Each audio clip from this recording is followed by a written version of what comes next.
ఎప్పుడైతే ఒకరోజు మెసేజ్ రాలేదో ఆ గ్యాప్లో ఎవరైనా థర్డ్ పర్సన్ ఎంటర్ అయ్యారా, లేకపోతే ఫ్రెండ్షిప్లో ఏంటి వీడికి వీడు నాతో నాకు టైం ఇవ్వడం తగ్గిపోయిందా, లేకపోతే ఆ టైంలో వేరే వాడితో ఉన్నప్పుడు ఆ పొసివ్నెస్ అనేది స్టార్ట్ అయిపోతుంది ఆటోమేటిక్గా. ఎప్పుడైతే ఇది స్టార్ట్ అయిందో నీకు ఎక్కడలేని అనుమానాలు, వాల్యూ తగ్గిపోయిందని, లేకపోతే సమయం ఇవ్వట్లేదని. ఆ టైంలో ఏంటి అంటే ఫ్రెండ్షిప్లో నీకు విలువ లేనప్పుడు నువ్వు మాట్లాడకుండా ఉండడమే మంచిది అని చెప్తాను నేను. సైలెంట్గా ఉండు. నువ్వు ఆ టైంలో ఏం మాట్లాడినా తప్పునే వెతుకుతారు. సో కోపంగా ఉన్నప్పుడు నీకు విలువ లేనప్పుడు నువ్వు మౌనంగా ఉండడం బెటర్. ఎందుకు అంటే నీకు నీ మాటకి విలువ వచ్చినప్పుడు, నువ్వంటే ఏంటో తెలిసినప్పుడు నువ్వు మాట్లాడితే నీ మాట వింటారు అప్పుడు.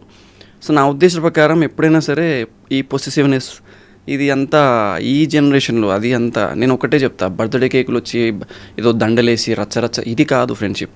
వాడు ఒంటరిగా ఉన్నాడు అని తెలుసుకొని మరో మిత్రుడు అరే వాడు ఒంటరిగా ఉన్నాడు జర కొంచెం చూస్తూ ఉండు అది ఈ సలహాలు ఉంటాయి చూసారా, అది అసలు సిసలైన కేర్.